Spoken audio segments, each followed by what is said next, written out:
mekaar vra, wat se Uber is ons?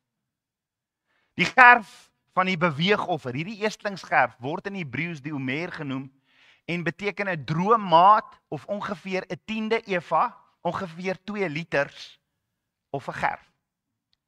Die Omer tydens die fees van eerstling was gars wat in die Aviv stadium van rypwording was.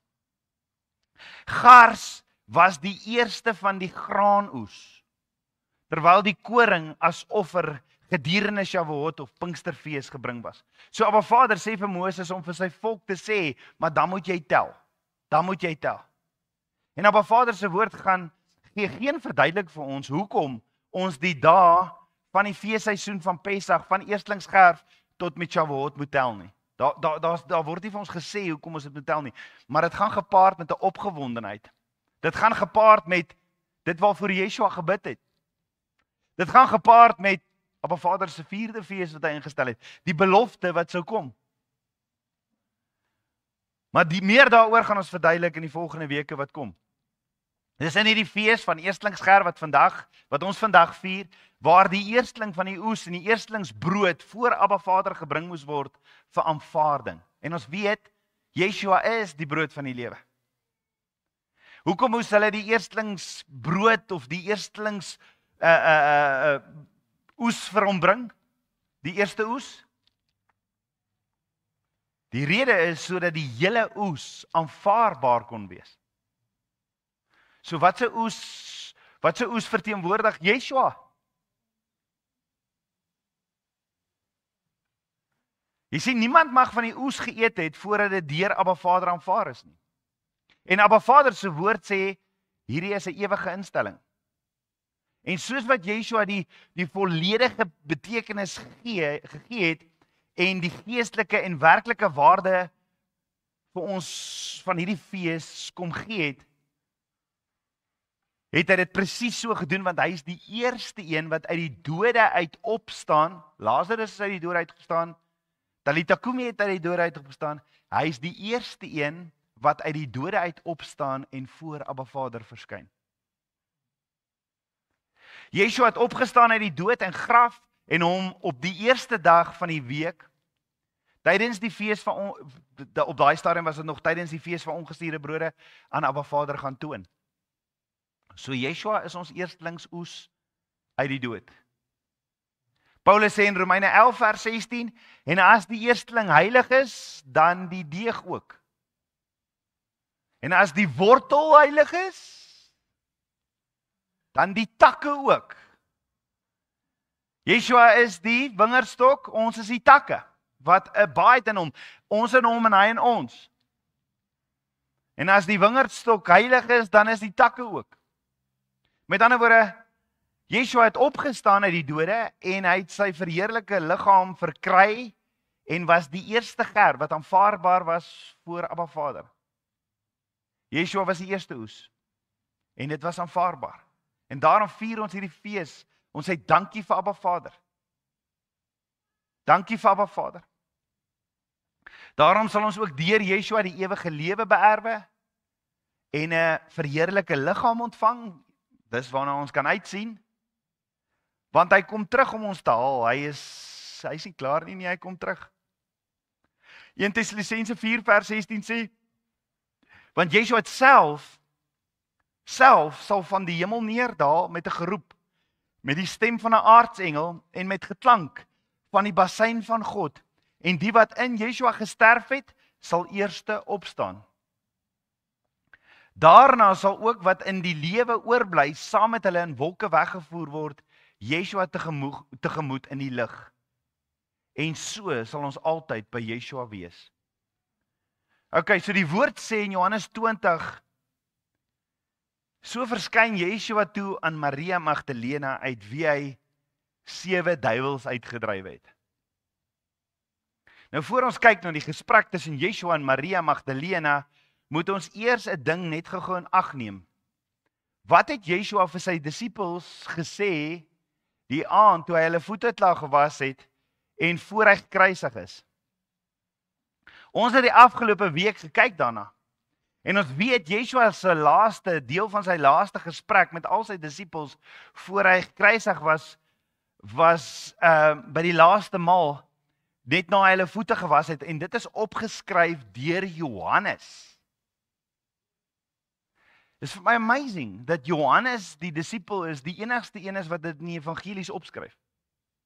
Johannes 13 tot Johannes 16 en dan skryf Johannes Yeshua se gebed op wat bespreek is. So hoor gou by die laaste maal berei Yeshua sy disippels voor vir wat gaan kom. Hy gee vir hulle die nalatenskap en hy sê vir hulle hy gaan weggaan en Yeshua sê dan vir hulle en ons ken dit Johannes 14 vers 1 moenie dat julle harte nou ontsteld word nie. Moenie dat julle harte ontsteld word nie. Glo in God, glo ook in my. Met ander woorde, Yeshua sê vir sy disippels, laat julle hart nie ontsteld word nie, omdat hy gaan gekruisig word, en dan sê Yeshua verder, in die huis van my Vader is daar baie wonings. As dit nie so was nie, sou ek dit vir julle gesê het. Ek gaan om vir julle plek te berei, en as ek gegaan het en vir julle plek berei het, kom ek weer en sal julle na my toe neem, sodat julle ook kan weet waar ek was. Hy sê hy gaan vir ons 'n woning voorberei, en dit is 'n dwelling place. 'n Woning is 'n dwelling place. Met ander woorde, hier is iets baie dieper as om net eendag in 'n groot woning of om in 'n mansion te gaan woon. Is dit moontlik dat Yeshua hier vir die disippels verduidelik, hoorie, julle kan nog nie 'n verhouding met Vader hê, soos roep hom aan Abba Vader, maar ek is op die voorstoep om dit te verander. Want die woord sê, die Heilige Gees in ons roep uit Abba Vader. En dan sê hy, ja, julle harte gaan ontsteld word, maar dit gaan verander in vreugde, want ek gaan 'n plek voorberei, sodat julle 'n intieme verhouding kan hê met Abba Vader, en saam met hom kan wandel. Dan sê Yeshua, in Johannes 14 vers 25, hierdie disippels moes klomp goeders verwerk het daardie aand, want die tempel gaan val, daar gaan nie een klip op 'n ander een bly nie, hy gaan tot sterwe. Hulle moes gedink het, wat van my payslip, wat van my voorsiening, al daai dinge. Maar dan sê Yeshua vir hulle daai selfde aand aan tafel, dit het ek tot julle gespreek. Hierdie alles het ek met julle gespreek terwyl ek by julle bly, terwyl ek hier is. Maar die trooster, die Heilige Gees wat die Vader in my naam sal stuur, hy sal julle alles leer en sal julle herinner aan alles wat ek vir julle gesê het. En dan gee hy 2 dinge waaraan hulle kan weet. Twee reminders. Hy gee vir hulle 2 reminders. Hy sê, vrede laat ek vir julle na. Vrede gee ek aan julle, nie soos die wêreld gee ek aan julle nie. Laat julle harte nie ontsteld word en bang wees nie. So Yeshua praat hier van 2 dinge. Die Heilige Gees wat sal kom en Shalom vrede. En dis baie belangrik om hierdie te onthou, want dis sy laaste gesprek met hulle. Maar hoor gou, dis ook weer die eerste 2 dinge wat hy noem toe hulle weer sien. Dis die eerste 2 dinge waaroor hy praat na sy opstanding. Yeshua sê verder vir hulle daardie aand in Johannes 14 vers 28, julle het gehoor dat ek aan julle gesê het, ek gaan weg, ek kom weer na julle toe, as julle my lief gehad het, sou julle bly wees, dat ek gesê het, ek gaan na my Vader, omdat my Vader groter as ek is. En nou het ek dit aan julle gesê, voordat dit gebeur, sodat julle kan glo, wanneer dit gebeur. Met ander woorde, Yeshua praat hier van sy koms, met die opstanding, en nie van sy koms met die tweede koms nie. Want almal sal glo na sy tweede koms, want elke knie sal buig en elke mond sal erken. So die disippels op hierdie oomblik hulle het nie lekker verstaan nie, en baie kere doen ons ook nie. Maar Yeshua praat hier van sy kruisiging, en hy praat hier van sy opstanding, en hy's besig om hulle te vertel, voor dit nog gebeur, sodat wanneer dit gebeur, dat hulle dit sal glo. En Yeshua sê, hy los vir ons twee tekens, 2 dinge, dat hulle hierdie gesprek sal onthou wat hy vir hulle gegee het voor hy nog gekruisig word. Vrede en Heilige Gees. Dan in Johannes 16 vers 16 tot 22 nog steeds dieselfde aand sê Yeshua verder vir hulle. Daardie selfde aand, nadat hy hulle voete gewas het, nadat hy vir hulle gesê het hy stuur vir hulle twee dinge, sê hy weer vir hulle: 'n klein tydjie en julle sal my nie sien nie. 'n klein tydjie en julle sal my nie sien nie. En weer 'n klein tydjie en julle sal my sien, omdat ek na die Vader gaan. Hy praat van 'n kort tydjie en dan sal julle my sien. En dan sal weer 'n kort tydjie en dan sal julle my weer sien, omdat ek na die Vader gaan. Nou sommige van sy disippels het toe onder mekaar gevra, wat is dit wat hy vir ons sê? 'n klein tydjie en julle sal my nie sien nie, en weer 'n klein tydjie en julle sal my sien, en ek gaan na die Vader. Hulle het dan gevra, wat is dit wat hy sê, 'n klein tydjie, ons weet nie wat hy sê nie. En Yeshua, die Alfa en die Omega, hy merk sê die woord, dat hulle hom wou vra, en hy sê vir hulle, ondervra julle mekaar daaroor dat ek gesê het 'n klein tydjie en julle sal my nie sien nie, en weer 'n klein tydjie en julle sal my sien. Voorwaar ek sê vir julle, julle sal ween en rou bedryf. Hierdie gaan hartverskeurende wees. Maar die wêreld sal bly wees. Die owerhede en die dinge van hierdie wêreld. Ons het daarna gekyk in die week. En julle sal bedroef wees, maar julle droefheid sal verander in blydskap. En dan sê hy, 'n vrou het droefheid wanneer sy baar, omdat haar uur gekom het, maar wanneer die kindjie gebore is, dink sy nie meer aan haar benoudheid nie, om die blydskap dat 'n mens in die wêreld gebore is.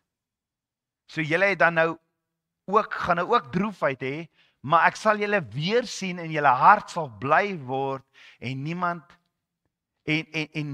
neem julle blydskap van julle weg nie. Met ander woorde, Yeshua praat hier van sy opstanding en dat hulle nie ontsteld gaan wees, of dat hulle nie moet ontsteld wees of bang wees nie, want hy gaan, maar hy kom weer na hulle toe en dan sal hulle hom weer sien. So ek dink Maria Magdalena het hierdie verstaan. Dis hoekom sy vroeg die oggend al gehardloop het. Sy was by in Magdala, waar sy groot geword het, waar Yeshua hulle gesê het, 3 dae, 3 nagte. Dit sal die teken wees. Dit was Nadorp, waar sy groot geword het, en wat na haar vernoem is. En dit is hoekom sy so vroeg by die graf was, en Yeshua sy liggaam hartstogtelik gaan soek het. Jy sien, Yeshua is ons eerste geërfde Abba Vader. So Maria Magdalena en 4 ander vrouens is in die vroeë oggendure op pad na Yeshua se graf toe, en Yeshua praat toe met haar later en sê toe vir haar, raak my nie aan nie, want ek het nog nie opgevaar nie. Hy sê dit vir haar, raak my aan, want ek het nog nie opgevaar nie. Na my Vader nie. Maar gaan na my broeders en sê vir hulle, ek vaar op na my Vader en julle Vader, en my God en julle God. Hier is die eerste keer wat hy sê, dis nou julle Vader ook. Hy sê vir hulle, hy het vir hulle die Onse Vader geleer, maar dis my Vader en julle Vader, my God en julle God. Met ander woorde, sê Yeshua vir haar, raak my nie aan nie, want ek het nog nie opgevaar na die Vader vir julle nie. Die vraag is egter, wat het gebeur toe Yeshua opgevaar het? En wanneer het hy opgevaar? Praat dit van toe hy op is hemel toe, of as die eerste geërf? Paulus sê in Efesiërs 4 vers 8 tot 10, wat gebeur het toe Yeshua opgevaar het? Toe Yeshua opgevaar het in die hoogte, het hy die gevangenes gevange geneem en gawes aan die mense gegee. Maar dan sê hy het opgevaar, wat beteken dit anders as dat hy ook eers neergedaal het in die onderste dele van die aarde. Hy wat neergedaal het, is dieselfde as hy wat opgevaar het, bokant al die hemele, sodat hy alles tot volheid kon bring. Met ander woorde, toe Yeshua gesterf het aan die kruis, het hy vir 3 dae en 3 nagte in die graf, in die doderyk ingegaan, en hy het die sleutels van die doderyk gaan haal by die vyand. Paulus sê in 1 Korintiërs 15 vers 3 tot 4, want in die eerste plek het ek aan julle oorgelewer wat ek ook ontvang het, dat Yeshua vir ons sondes gesterf het volgens die skrifte, en dat hy begrawe is, en dat hy op die 3de dag opgewek het volgens die skrifte. In Johannes 20 vers 17 tot 18 sê Yeshua vir Maria, Yeshua, Raak my nie aan nie. Raak my nie aan nie.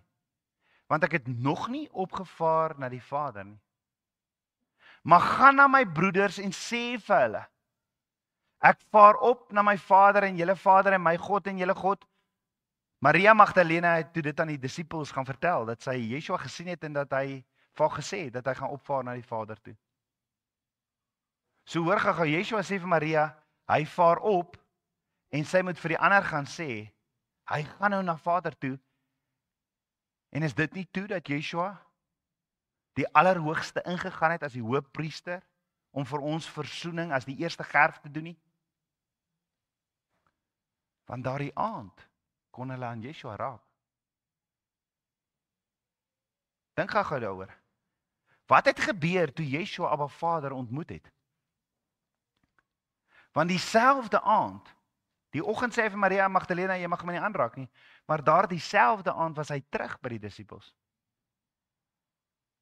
Onthou, net voor Yeshua se kruisigings, voor hy gekruisig is, sê Yeshua vir sy disippels in Johannes 12 vers 31, nou is dit die oordeel van hierdie wêreld. Nou sal die owerstes van hierdie wêreld buitentoe gedryf word en as ek van die aarde verhoog word, sal almal na my toe trek. Wanneer? Yeshua sê nou sal die owerstes van hierdie wêreld buitentoe gedryf word. Met ander woorde, Yeshua gaan nou terugvat wat Adam verloor het. En Paulus sê in 1 Korintiërs 15 vers 54 tot 55, en wanneer hierdie verganklike met onverganklikhede bekleë is en hierdie sterflike met onsterflikheid bekleë is, dan sal vervul word wat die woord wat geskrywe is, die dood is verslind in die oorwinning. Dood, waar is jou engel? Doodryk, waar is jou oorwinning? Yeshua het die dood oorwin toe hy opgestaan het uit die dode. Jy sien die vyand jok vir ons en sê hy het heerskappy. En dis nie die waarheid nie, nee. Hy is die vader van die leuen. Die vyand se heerskappy is weggevat amper 2000 jaar gelede deur Yeshua, die lam van God. Yeshua het nou alle autoriteit, mag en heerskappy, want Yeshua sê net voor die opvaarding, later 40 dae, ons tel hoe meer, 50 dae, net 40 dae, soos ons die Omer 40, het Yeshua opgevaar na die hemel. Net voor die opvaarding, nou sy 40 dae op aarde, in Matteus 28 vers 18 sê hy, aan my is gegee alle mag in die hemel en op aarde. Yeshua het klaar die prys betaal, en het alreeds die allerheiligste ingegaan. Eens en vir altyd, en het homself gegee as die offer. En Abba Vader het Yeshua se offer aanvaar, en daarom kan ek en jy ook aanvaar word.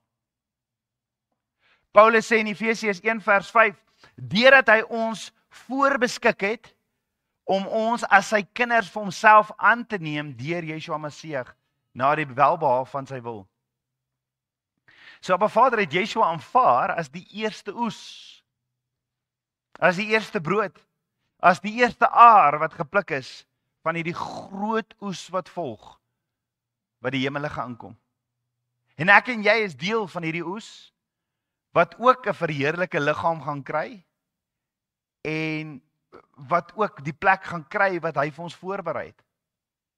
As gevolg van die eerste oes, Yeshua wat aanvaar was by Abba Vader, is ek en jy ook aanvaar by Abba Vader, as ons in Yeshua is. Met ander woorde, dit maak ons deel van hierdie oes, as ons in die wingerdstok is. Maak ons deel van hierdie oes, en dit maak ons ook aanvaarbaar by Abba Vader. Sodat Yeshua ons kom haal, en net soos Yeshua uit die dood uit opgestaan het, sal ek en jy uit die dood uit opstaan, wanneer Yeshua sy bruid kom haal. So Abba Vader is nou my en jou Vader, wat ons kan nader deur Yeshua. So let wel, die vyand is nog aktief en loop rond soos 'n brullende leeu, en dit is hoekom Yeshua vir ons intree by Abba Vader. Hy sit aan die regterhand van God en hy tree in vir ons. Maar as ek en jy 'n kind van Abba Vader is, as ek en jy abide in Yeshua, het die vyand geen heerskappy of mag meer oor my en jou nie. Paulus sê in Romeine 6 vers 14, want die sonde sal oor julle nie heers nie, want julle is nie onder die wet nie, maar onder die genade, die prys wat Yeshua betaal het. So sonde sal nie meer oor julle heers nie. Dan sê 1 Johannes 3 vers 8, hy wat die sonde doen is uit die duiwel. Want die duiwel sondig van die begin af. Vir hierdie doel het Yeshua van God verskyn om die werke van die duiwel te verbreek. Kolossense 2 vers 15 sê ook, nadat hy die owerhede en die magte uitgeklee en hulle in die openbaar tentoongestel en daardeur oor hulle getriomfeer het. Yeshua het getriomfeer. Dit alreeds, hy het klaar die vyand oorwin 2000 jaar gelede.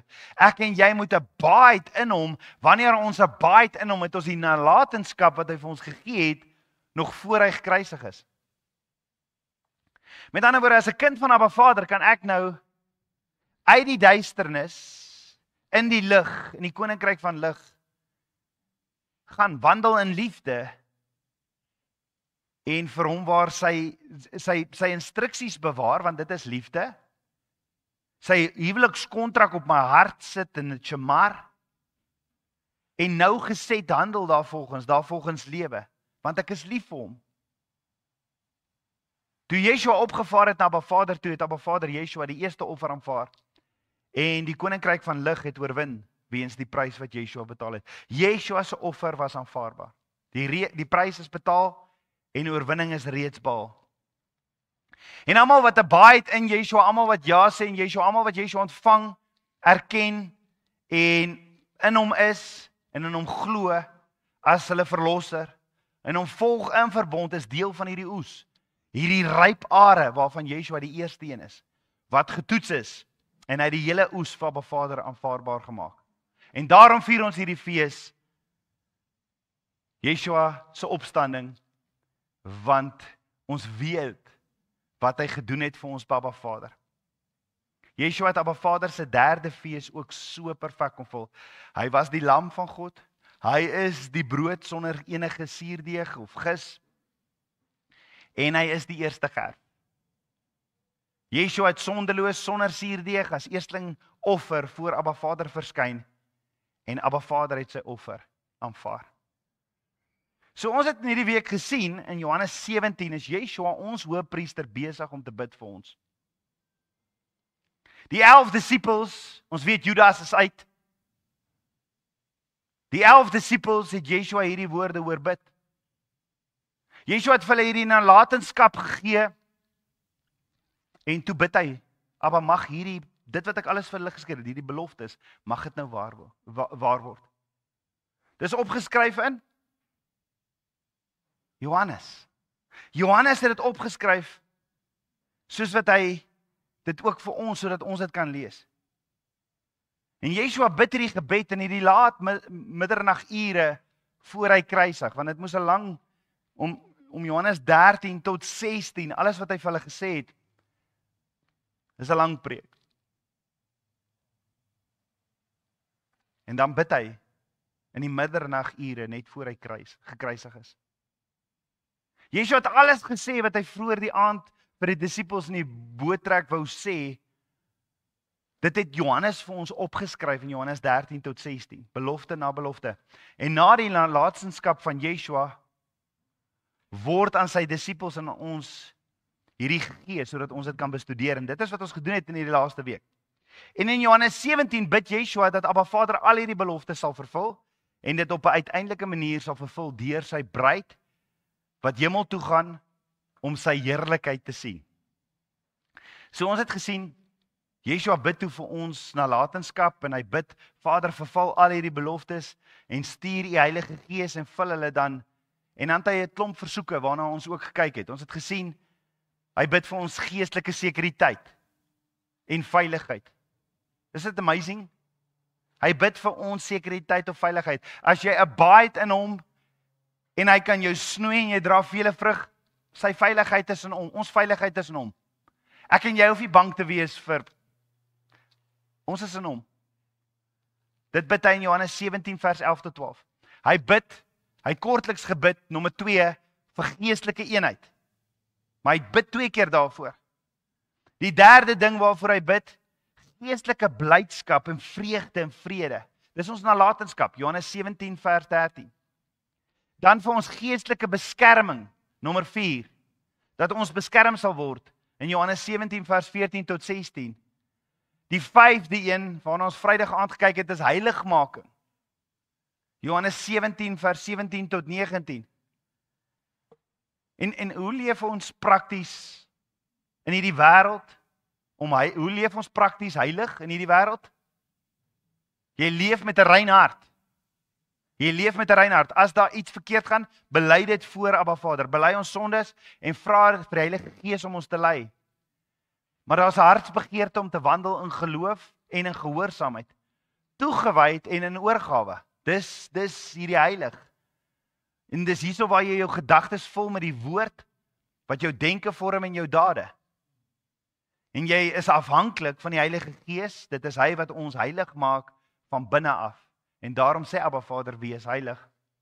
So Yeshua het gebid dat ons sal heilig wees soos hy heilig is. Hy is die wingerdstok, ons is 'n baai in hom. Hy is heilig, so sal ons heilig wees. Dan het ons gister gesien hoe bid Yeshua vir eenheid.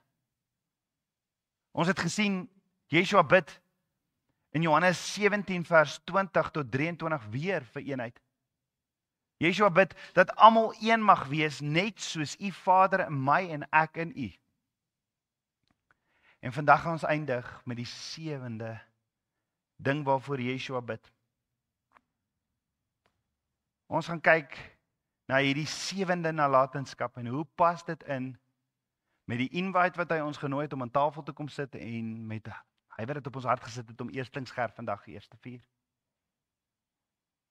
En hierdie het my hare weggeblaas, my hart geraak. Yeshua se laaste versoek aan Abba Vader net voor hy gekruisig is. Yeshua bid sy hartsverlange dat ons sy glorie en heerlikheid sal sien.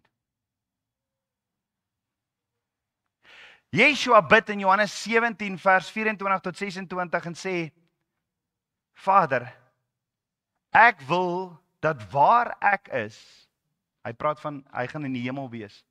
Yeshua kyk verby die prys wat hy moet betaal, waar hom spoeg, waar hom slaan. Hy sê, Vader, ek wil dat waar ek is, hy gaan in die hemel wees. Hulle wat U my gegee het, die disippels wat U vir my gegee het, en almal wat hulle woord gaan, hulle die evangelie gaan hoor, hulle almal ook saam met my sal wees. Hy bid dat ons saam met Yeshua in die hemel sal wees. Ons leef ons lewens so baie kere aardgebonde, nê? Ons lewe ons aardgebonde. Ons lewe oor dit wat ek vandag moet doen, dit wat ons nou gaan eet, ons lewe hier. Ons perspektief is hier, dit wat ek nou nodig het, wat my kinders nodig het, al daai goeders wat ek einde van die maand nodig het. Ons lewe hier, aardgebonde. Dat ons baie kere vergeet om afwagting te hê vir die hemel. Ek meen, hoe gereeld verlang jy en dink jy aan die hemel? Jy's hier, jy dink hier aan die dinge hier. En partykeer kom Abba en hy lig net ons kop op en hy sê, maar daar's 'n belofte, daar's 'n ewige lewe. Die Dawid het 'n groot afwagting gehad vir die hemele, vir die ewige lewe saam met Abba Vader. Dawid sê in Psalm 16 vers 11, U sal my die pad van die lewe bekend maak. Versadiging van vreugde is voor U aangesig. Lieflikhede in U regterhand vir ewig. Dis waarna hy sien, daardie versadiging van vreugde, vir ewig by Abba Vader in die hemele. Paulus het 'n massiewe groot afwagting gehad vir die hemele, om vir ewig by Abba Vader te wees. Paulus sê in Filippense 1 vers 21 tot 23, want vir my is die lewe Yeshua en die sterwe wins. Dit wat ons hierdeur gaan. Ek dink hy het dit in Yeshua se lewe ook raak gesien, want Yeshua praat, hy sê vir hulle wat gaan gebeur, maar Yeshua hy weet hy gaan nou gekruisig word, hy gaan gespoeg word, hy gaan geslaan word, maar hy sê Vader, waar ek wil wees, daar waar ek gaan wees, wil ek hê my bruid moet ook wees. So Paulus het hierdie, vir my is die lewe Yeshua en die sterwe, dit wat hier op die aarde gebeur is, dis wins. Maar as ek in die vlees bly, is dit hoekom Paulus vir ons kan vertel, hy's 5 keer 39 houe geslaan. Dit wat hier op aarde gebeur is. Vir my is die lewe Yeshua en die sterwe is wins. En dan sê hy, maar as ek in die vlees bly, beteken dit vir my vrug van die arbeid. So as ek nog hier bly, beteken dit ek kan nog vrug dra vir u koninkryk, want Yeshua is my wingerdstok. As ek nog hier bly, dan kan ek nog vrug dra, want ek nog die geleentheid wat u my gegee het om vrug te dra. As ek in die vlees bly, beteken dit vir my vrug van die arbeid. En wat ek sal verkies, weet ek nie. Moet ek nog vrug dra vir my koning, want as ek vrug dra vir hom, verheerlik ek hom. As ek hom gehoorsaam, wys dit vir hom ek is lief vir hom. So ek is nou nie seker, moet ek nog hier bly om vir hom te wys hoe lief is ek vir hom en vir hom vrug te dra wat hom verheerlik? Ek is in 'n tweestryd, ek verlang om heen te gaan en met Yeshua te wees, want dit gaan vir my veel beter wees. Paulus sê hy het nie vir homself geleef nie. Nee, alles het om Yeshua gedraai. Sy identiteit, sy missie, vreugde was alles verbonde aan Yeshua. As hy nog hier moet bly, dan sal hy vrug dra en hy sal die woord verkondig en hy sal alles wat hy doen, hy sal 'n lig wees in 'n donker wêreld wat Abba Vader verheerlik. Maar sy groot verlange is om by Yeshua te wees. So om te sterf beteken om by Yeshua te wees en niks was vir Paulus beter of sou vir hom ooit beter as dit gewees het nie. So hy bevind homself egter in 'n tweestryd in sy lewe. Om die te bedien en vrug voor te bring. Hy sal dit doen vir sy koning. Maar met sy hele hart het hy 'n verlange gehad om by Yeshua te wees. Kan ek gou vra, is ek en jy op dieselfde plek as Paulus? Ek sal hier bly. Ek sal deur alles gaan. En ek sal die woord gehoorsaam want ek is lief vir u. En ek sal vrug dra vir u want dit gaan oor u koninkryk. Of Abba, hierdie lewe is so erg. Ek wil nou net by u wees. Die vraag is, leef ek en jy vir Yeshua? Of leef jy vir jouself? Het jy 'n hart wat smag na Yeshua se teenwoordigheid nou en ewig? Het jy 'n hart wat smag om vrug te dra vir hom, om diensbaar te wees soos wat Yeshua diensbaar was? Jy sien, tot en met Yeshua ons kom haal, is daar werk. Hy het vir ons 'n opdrag gegee. Maak disippels. Tot en met Yeshua kom, is ek en jy in daai werk en moet ons vrug dra wat hom verheerlik.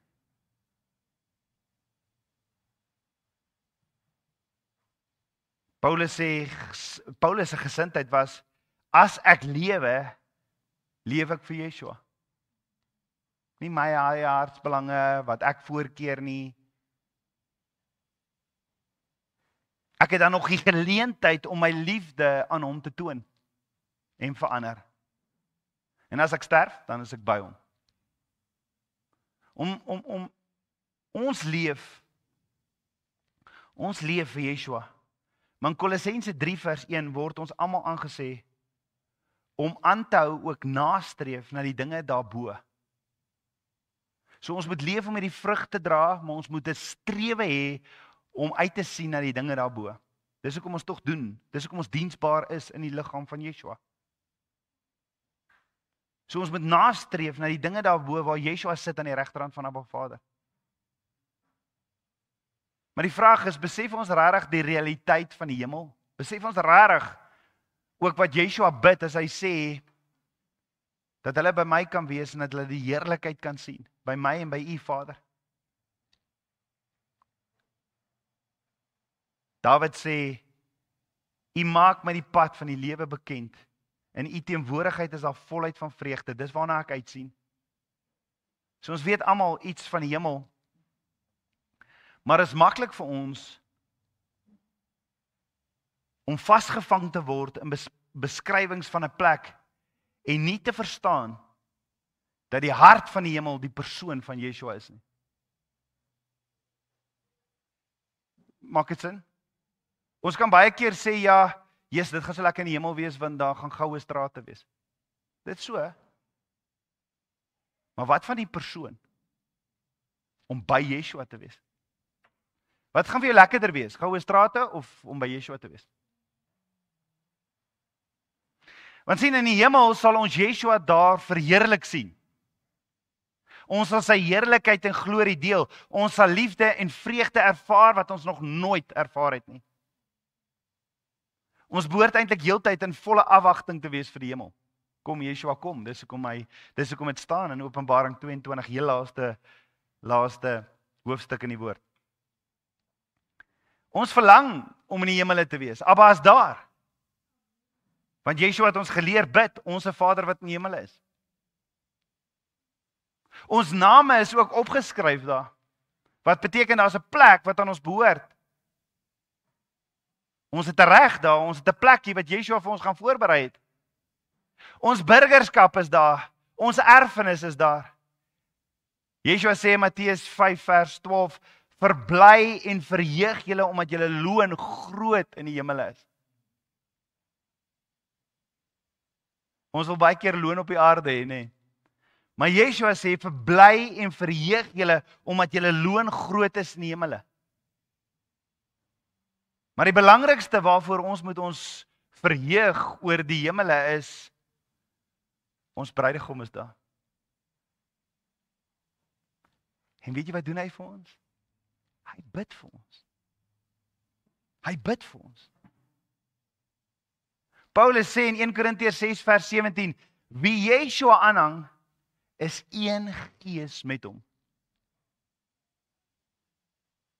So Yeshua eindig sy gebed 'n paar uur voor hy gekruisig is af en dan sê hy in Johannes 17 vers 24, Vader, ek wil hê dat waar ek is in die hemele, hulle wat U my gegee het, ook saam met my sal wees, sodat hulle my heerlikheid kan aanskou wat U my gegee het, omdat U my lief gehad het voor die grondlegging van hierdie wêreld. Yeshua se gebed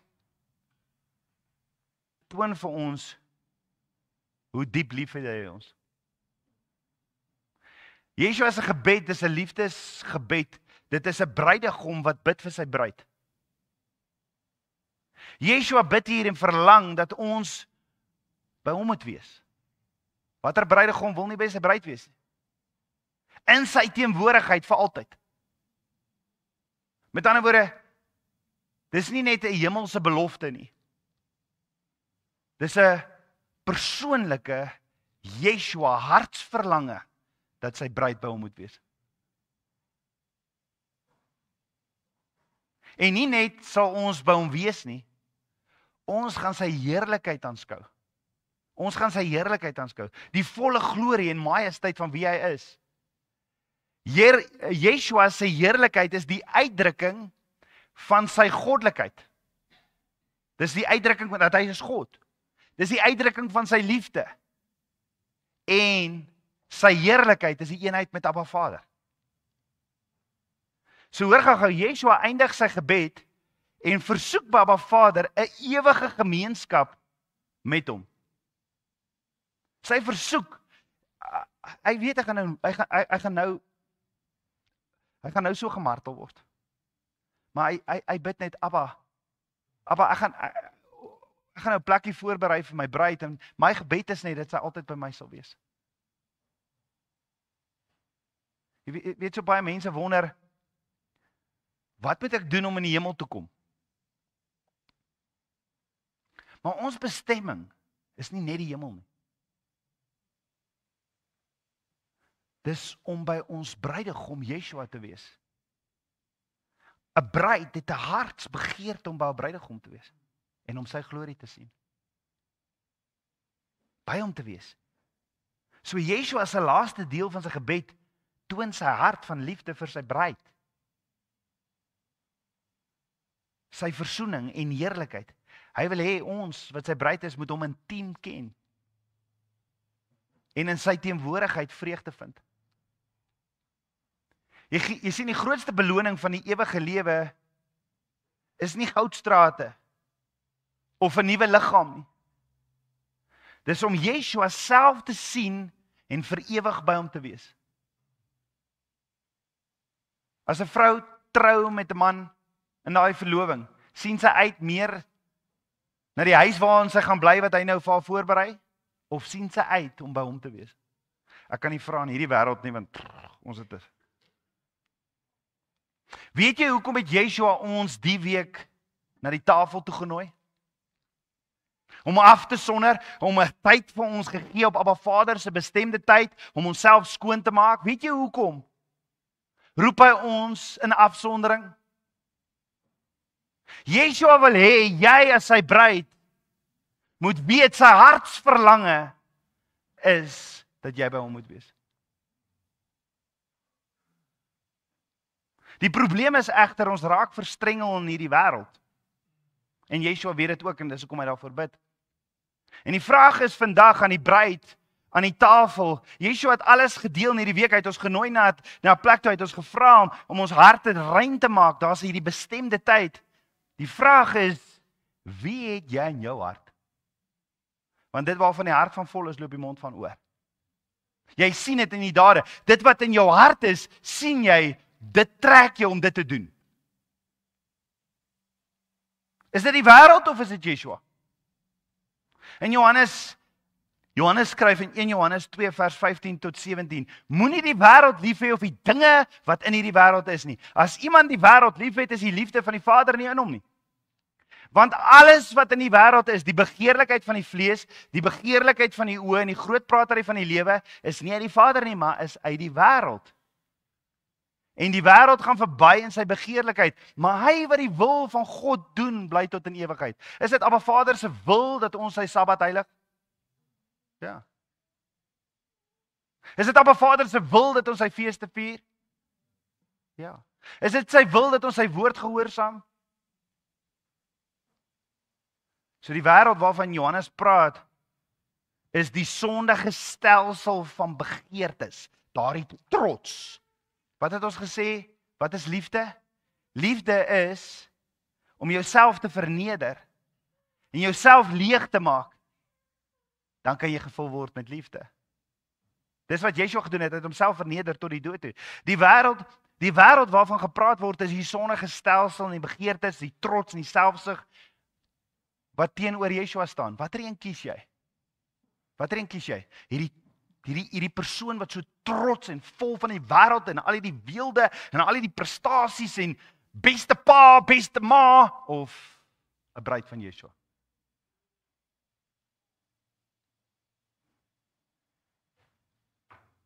Ponder daaroor. Wanneer jy jou hart, tyd en begeertes rig op wêreldse goed, raak jy afgestomp in jou verhouding met Yeshua. Dink daaroor. Wat is jou grootste liefde of loyaliteit? Wat trek vir jou swaarder? Jou kinders of Yeshua? Jou man, jou vrou of Yeshua? Wat trek swaarder? Wat is jou grootste liefde en loyaliteit? Gaan jy voor Yeshua eendag kan sê as jy in die hemel kom, ja, ek was daarom 'n goeie pa. Wat van jou hart? Bewaar die een. Guard your heart. En dit is die hartstoets. Dis hoekom ons geroep word om aan 'n tafel te sit. Dis die hartstoets. As jy die dinge van die wêreld bo Yeshua kies, wys dit dat jy sy liefde nie werklik in jou het nie. Wat is hierdie dinge van die wêreld? Kom ons raak prakties. Dis die begeerlikheid van die vlees wat my liggaam wil hê. Daardie plesier, daardie eie ek, daardie gemak en daardie sondige drange. Dan die volgende een, begeerlikheid van die oë. Wat ek sien en dit wat ek begeer, my posisie, hoe mense na my kyk, my materialistiese dinge en ook afguns. Dan die derde ding, groot pratery van die lewe, daardie hoogmoed, daardie arrogansie, daardie selfverheffing, menslike trots. Hierdie wêreldse dinge is tydelik en hulle gaan vergaan. Jy gaan nie met trots voor ons koning kan staan nie. En of jy nou Porsche ry en of jy 'n ou Volkswagen bakkie ry, wat? Hierdie wêreldse ding is tydelik en dit gaan vergaan. Wat is jou keuse, die wêreld of Yeshua? Wat is belangriker? Watter een trek swaarder? Is jou hartsverlange soos Paulus in jou lewe is Yeshua? Kan die mense dit sien waar jy beweeg? Kan jou kinders dit sien? Kan jou man, kan jou vrou dit sien? My lewe is Yeshua. Is jou hartsverlange soos Paulus in jou lewe is Yeshua? En as jy sterf,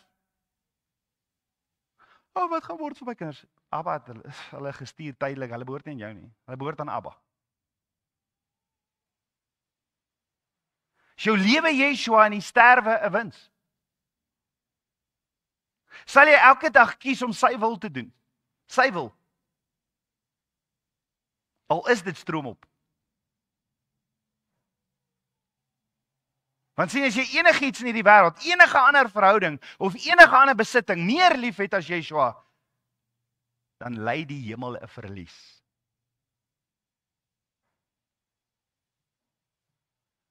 Hierdie woord sny, ja. Die teenoorgestelde is, as Yeshua jou lewe is, as Yeshua jou alles is die sterwe 'n wins. En die hemel jou destiny. So hoekom wil Yeshua hê ek en jy moet in die hemel by hom wees? Yeshua gee ons 2 redes in sy gebed voor hy gekruisig word. Dis wanneer hy hierdie gebed bid. Dis soos voor die ergste seer wat jy gaan kry, die marteling wat jy gaan kry op aarde. Bid jy hierdie gebed vir my? Dat hierdie versoek van u waar word?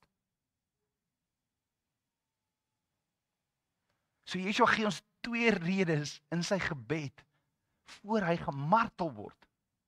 Hoekom wil hy hê ek en jy moet in die hemel wees? Rede nommer 1.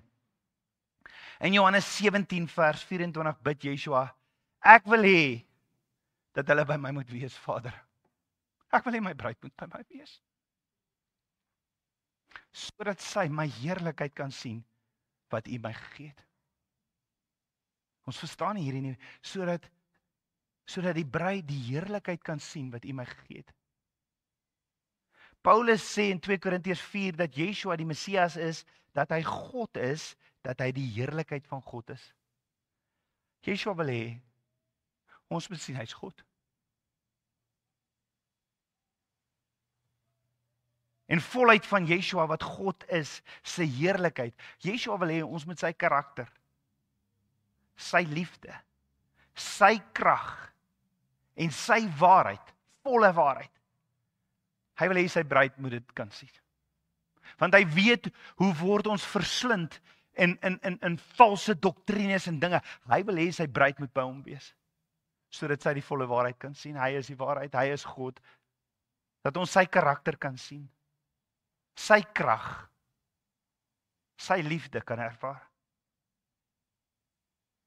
Ons weet dit nou in geloof. Ons weet dit, nê? Ons weet dit in geloof. Nie waar nie? Maar wanneer ons in die hemele kom, sê 1 Johannes 3 vers 2, ons sal hom sien net soos hy is. Yeshua se hartsverlange is dat ons sy heerlikheid sien, dat ons sien hy is God, dat ons sien sy liefde wat in die hemele is. Jy sien, wanneer jy aan die hemel dink, en jy dink aan Yeshua,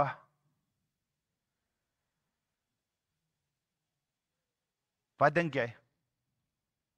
As jy dink aan die hemele en wat jy dink aan Yeshua, ons kyk videoklips om vir ons 'n idee te gee, nê?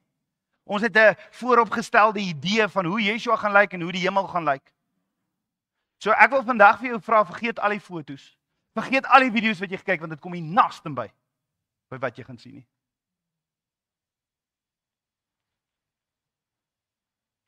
Wanneer jy Yeshua sien soos hy is, sal jy hom sien soos wat die woord vir ons beskryf. Ons gaan hom sien. In Openbaring 21 en Openbaring 22. Weet jy wat staan daar? Weet jy hoe beskryf die woord Yeshua? Openbaring 21 beskryf Yeshua nie direk in fisiese terme nie, maar sy heerlikheid. Eerder in terme van sy teenwoordigheid, sy heerlikheid en verhouding met sy bruid in die nuwe skepping. In kort, beskrywing van Yeshua soos wat Openbaring hom indirek openbaar. Openbaring 21 en 22, 12 dinge. Yeshua is die lig. Ek weet nie of jy al vasgevang is in 'n situasie nie, dit is so donker. Ek weet ons almal is, want ons lewe in Suid-Afrika en Eskom werk jy altyd nie. So jy's in die donker en jy het net lig. Yeshua is die lig van die nuwe Jerusalem. Daar's geen duisternis. Yeshua die lam is die bron van lig. Nie net fisies nie, maar ook geestelik. Daar's geen meer dinge in die duisternis nie. In sy teenwoordigheid is daar geen duisternis nie. Die tweede ding, Yeshua woon saam met sy bruid. Sy teenwoordigheid. Sy teenwoordigheid. En Vader se teenwoordigheid. 'n intieme, permanente verhouding. Die derde ding, Yeshua maak alles nuut. Dis deel van sy heerlikheid. Yeshua maak alles nuut, Openbaring 21 vers 5. Yeshua is die een wat die ou dinge verby laat gaan, sonde, dood, al die dinge wat die vyand die hele tyd vir jou sê, maar jy is so sleg, en al die dinge wat met jou gebeur het, al die trauma, al die seer, al die huil. 'n Nuwe skepping, alles is nuut. Geen baggage nie. Yeshua, die Alfa en die Omega. Hy is die ewige een, dis wat jy gaan ervaar, sy heerlikheid. Hy is die ewige een, hy was daar van die begin af, hy is nog altyd daar, hy is die ewige een. Hy bestaan deur. Alles bestaan deur en tot hom. Dan, Yeshua wil hê ons met sy heerlikheid sien, ons moet sien dat hy is die lewende water. En dat ons eintlik veronderstel is om te dors na hom. Yeshua gee die water van die lewe, Openbaring 21 vers 6. Hy is die bron van ware lewe. Geestelike vervulling en ewige vrede. Yeshua is die lam, die oorwinnaar. He is worthy. Hy is die enigste een wat waardig is om die boekrol oop te maak. Hy is die lam wat geslag is en deur sy bloed het hy oorwinning behaal en die weg na die ewige stad vir ons oopgemaak. Dit is die beeld van Yeshua vol heerlikheid, vrede en liefde.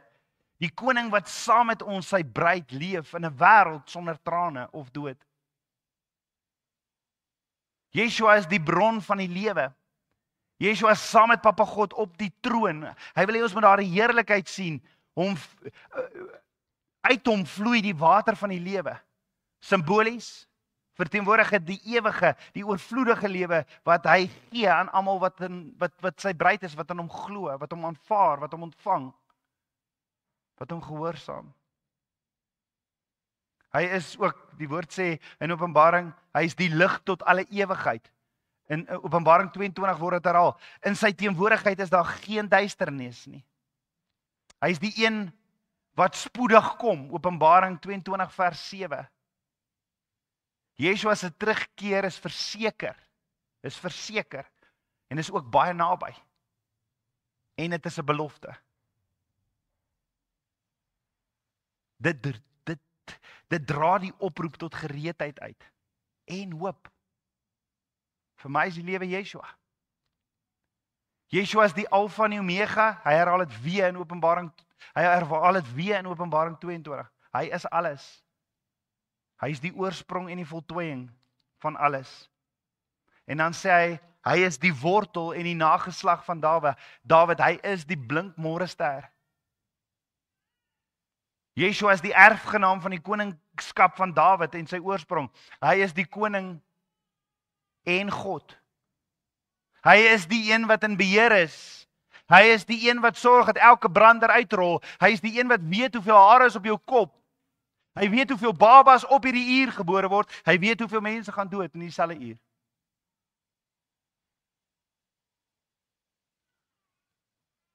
As die blinkmorester bring hy lig, hoop en 'n nuwe begin. En Yeshua is die een wat die uitnodiging uitstuur. Hy roep uit na almal met liefde en genade. Sy uitnodiging is oop, sy hart is wyd. Yeshua is die koning wat regeer, die lam wat red, die lig wat verlig, die water wat lewe gee, die môre ster wat nuwe hoop bring. En hy kom gou. Waarom wil Yeshua hê dat ons hom in sy heerlikheid moet sien? Waarom wil Yeshua hê dat ons hom in sy heerlikheid moet sien? Yeshua bid en vra vir Abba Vader in Johannes 17 vers 24. Vader, ek wil dat waar ek is, hulle wat U my gegee het, ook saam met my daar wees. Sodat hulle my heerlikheid kan aanskou. Wat U my gegee het. Hoekom wil hy, en dan sê hy, omdat U my lief gehad het voor die grondlegging van die wêreld. Yeshua wil hê ons moet sy heerlikheid sien, sodat ons kan sien hoe lief is Abba vir Yeshua. Dis liefde wat ons nie kan verstaan nie. Om die liefde te sien tussen die Vader en die Seun, en te sien, wat is liefde? Liefde te ken. Om sy liefde te ken, nie net om te sien dat hy die liefde is nie, maar om sy liefde te ervaar.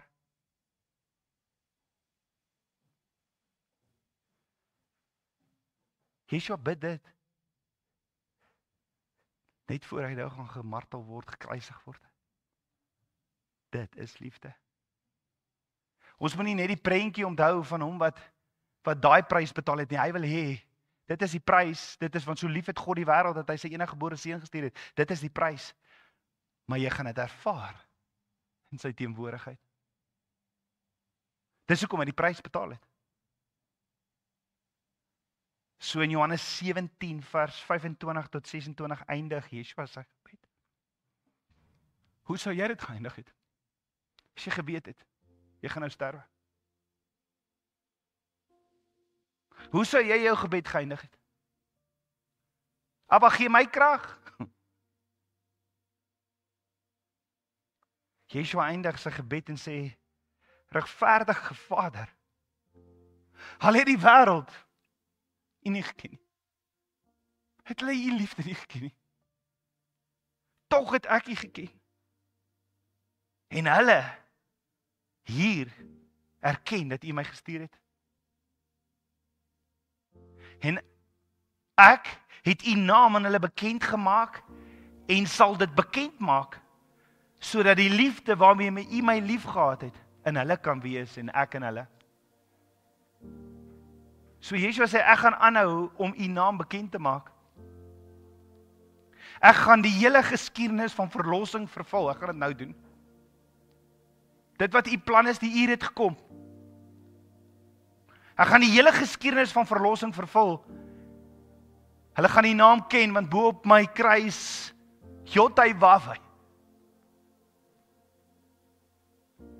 Ek gaan hierdie verlossing vervul deur U geliefde kinders in te samel, want U het my so lief en het hulle so lief dat U my gestuur het om hierdie prys te kom betaal. Ek sal aanhou om dit bekend te maak. En ek sal dit doen deur almal, deur die disippels wat U vir my gestuur het. Hulle sal die evangelie gaan verkondig, hulle sal dit gaan skryf en almal gaan dit hoor. Hoekom? Sodat ons eerstens Yeshua se heerlikheid kan sien. Hy is God. Tweedens, sodat die liefde waarmee Abba Vader hom liefgehad het, in ons kan wees.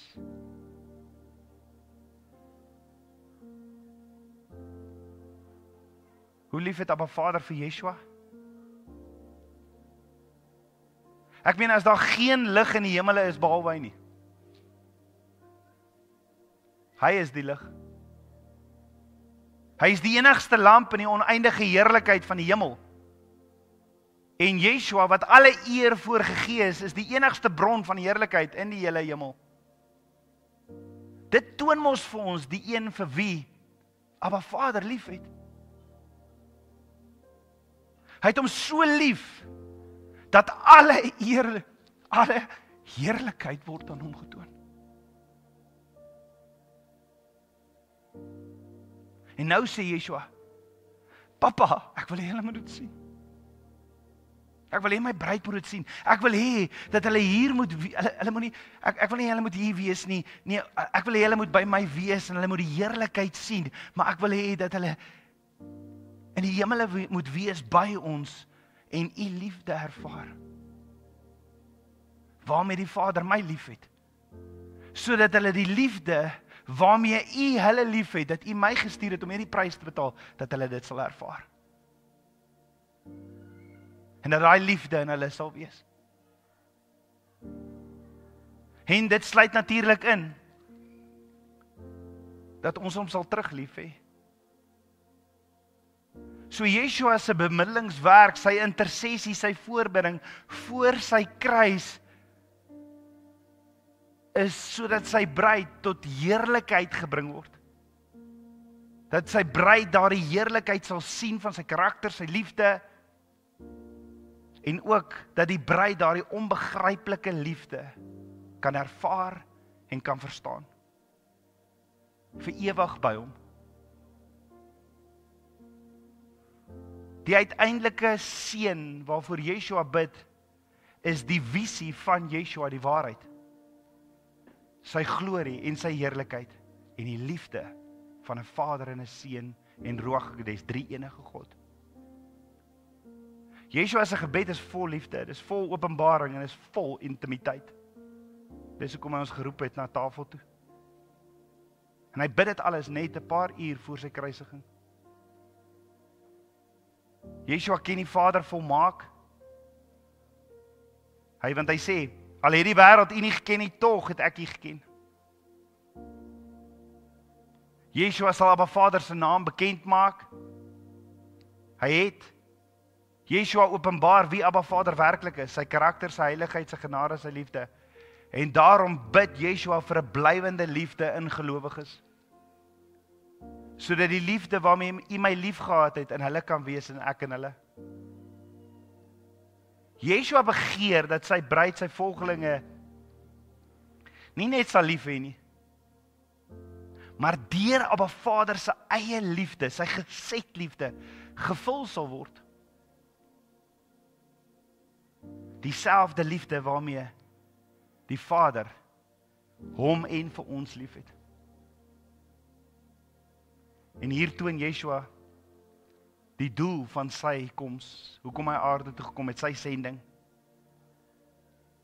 En hulle hier, dat die bruid sal erken, dat U het my gestuur. Hoekom wil hy hê die bruid moet dit erken, dat Abba Vader het hom gestuur? Want so lief het God die wêreld, dat hy sy enige gebore seun stuur. In hierdie gebed van Yeshua voor hy gekruisig word, is Yeshua se verlange. Abba, ek weet wat nou gaan gebeur. Maar Abba, hierdie is my hartsverlange. En Abba, al hierdie wat U vir my gestuur het, hulle gaan my almal verlaat, behalwe Johannes. Papa God, selfs U gaan die kop wegdraai. Almal gaan my verlaat. Ek gaan alleen in die doodryk wees. U gaan die kop van my af wegdraai. Want so lief het U hulle. So lief het U die bruid. Almal gaan my verlaat. En terwyl ek hierdie so sit, toe sê ek, Jesus Abba. Al die disippels het Yeshua verlaat, daar was 1 disippels en die vrouens wat by was. Hoekom was Johannes daar? Want hy noem homself die een wat Yeshua lief het. En hy het hierdie vir ons opgeskryf. sodat ons kan verstaan die liefde van die Vader en die heerlikheid van die Seun. En dat ons moet 'n keuse maak. Watter een weeg vir jou swaarder? En Yeshua se gebed vir jou, voor hy gekruisig word, voor hy die prys betaal sodat jy vry kan wees, noem hy vir ons en hy bid vir sy vir die nalatenskap wat jy sal ontvang. Hy bid dat jy dit sal kry. Ons sien hoe hy intree vir elke een van ons. Ons sien in sy gebed sy hart. Dis nie net versoeke wat hy vir Vader gee nie. Dis liefdesverklaringe. Ons sien Yeshua se hartsverlange. Yeshua se hartsverlange is dat jy hom ken en Abba Vader ken, sy liefde ervaar en vir ewig saam met hom sal lewe. Yeshua se gebedsversoek is 'n uitnodiging tot intimiteit, fellowship, gemeenskap met hom in 'n ewige liefde. En so eindig ons hierdie reeks af. En Yeshua se gebedsversoek af tydens die grootste oorwinningsfees. Die opstanding van Yeshua. Abba Vader wat hom aanvaar het as die offer. Eens en vir altyd alle sonde oorwin het. Die vyand oorwin het. Want aan Yeshua is gegee alle mag in die hemele en op aarde. Dis 'n fees wat ons afsluit met soveel liefde. He's a good Father. En Yeshua is ons ewig lief. Liefde wat ek en jy nie kan verstaan nie. Het jy ons so lief? Kom ons bid saam. Ons almagtige Vader, Papa God, dankie vir u liefde, dankie vir u goedheid, dankie dat u ons nooi aan tafel om saam met u aan tafel te kom sit. Ons eer u en vandag wil ons het vroeër in die week het ons het begin sing en ons wil vandag weer. Ek het u lief. Ek het u lief.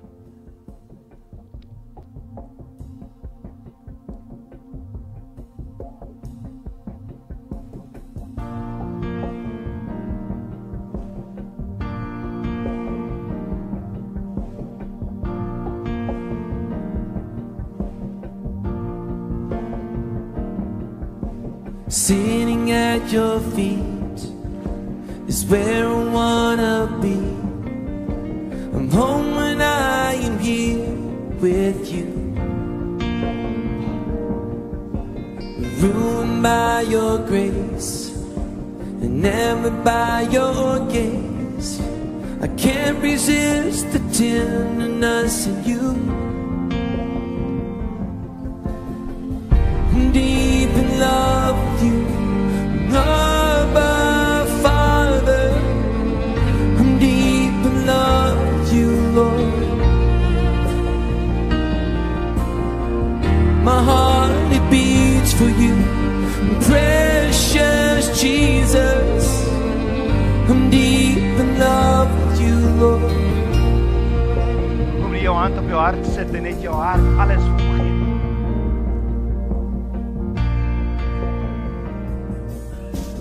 Humbled and amazed that you would call my name. I never have to search again.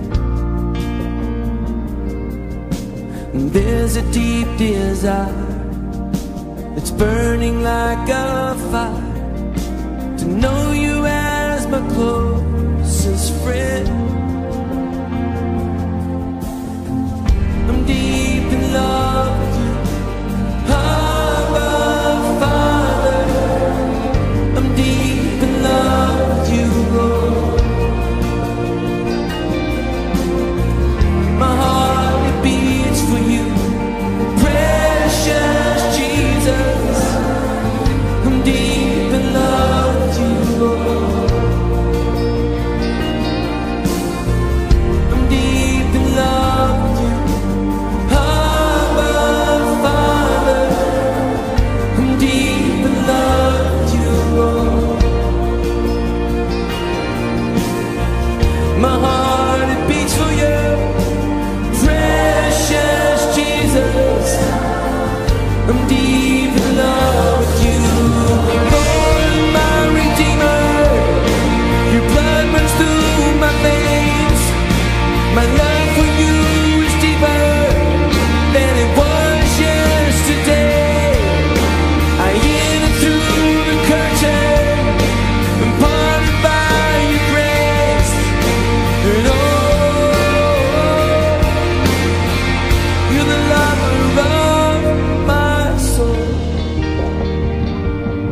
lover of my soul, Yeshua.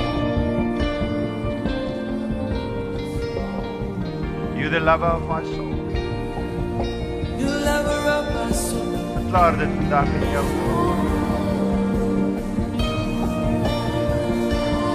You're the lover of my soul. Deep in love with you, Lord. Deep in love with you. Abba, Father, listen up. I'm deep in love with you, Lord. My heart it beats. My heart it beats for you. Precious Jesus. I'm deep in love with you, Lord. I'm deep in love with you.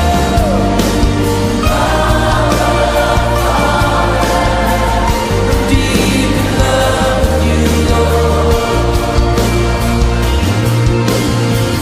My heart it beats for you. Precious Jesus. I'm deep in love with you, Lord. I'm deep in love with you, Lord.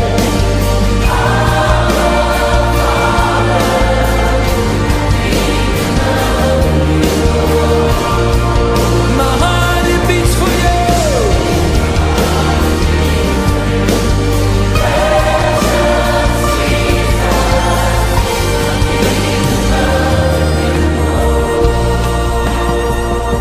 Sing it from here.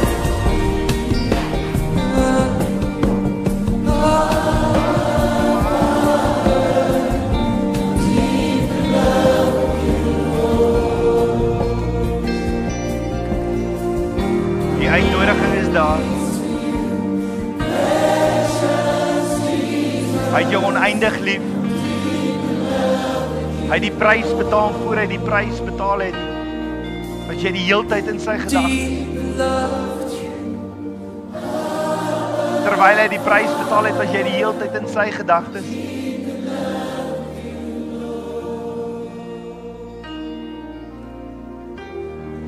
Sonde het ons verdryf uit sy teenwoordigheid uit. En hy roep ons om heilig te wees, sodat ons ewig saam met hom kan wees, dat ons die liefde kan ervaar, dat ons sy heerlikheid kan sien en saam met hom kan deel wees, daar waar sonde nie meer is nie, daar waar trane nie meer is nie, daar waar seer nie meer is nie. Kan ek en jy waarlik vandag, soos Paulus sê, Yeshua, ek weet nou nie, ek wil so graag by u wees, maar ek wil so graag net nog vir u een keer wys hoe lief is ek. Ek wil vrug dra op hierdie aarde, ek wil diensbaar wees, ek wil eenheid, ek wil deel wees daar waar jy my plant, ek wil deel wees, ek wil vir u wys hoe lief is ek vir u, maar ek smag om by u te wees. Vir my is die lewe Yeshua. En die sterwe, vir die prys wat Yeshua betaal het as die eerste gerf, 'n wins. Dankie vir u liefde. Dankie vir u goedheid. En ek ervaar net hoe Yeshua jou wil hoor dit sê, hoe jy net jou hand so op jou hart sit en sê my, Koning Yeshua, ek het u lief, ek gee my hele lewe. Jy kan agter my aan sê, Koning Yeshua, ek het u lief, ek gee my hele lewe. U is die koning van my hart.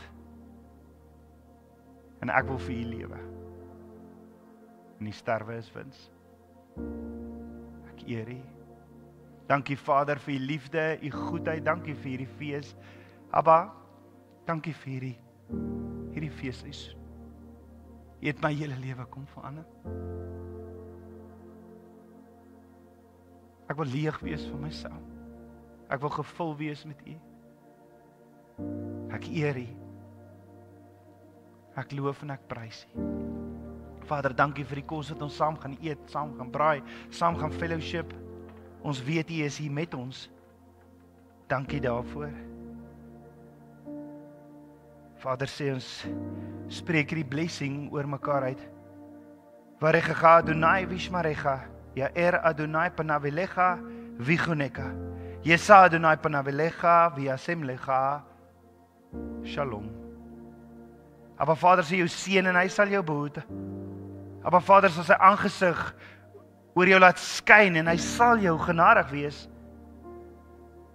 En Abba Vader sal sy aangesig oor jou verhef en hy sal vir jou shalom vrede gee. Dankie Abba Vader vir u liefde, dankie vir u goedheid. Ek loof en ek prys u. Ek bid dit alles in Yeshua Messias se naam, die seun van Yotevaweh. Amen. Amen. Amen. Baie dankie. Mag julle 'n geseënde dag hê. Kom ons braai lekker saam.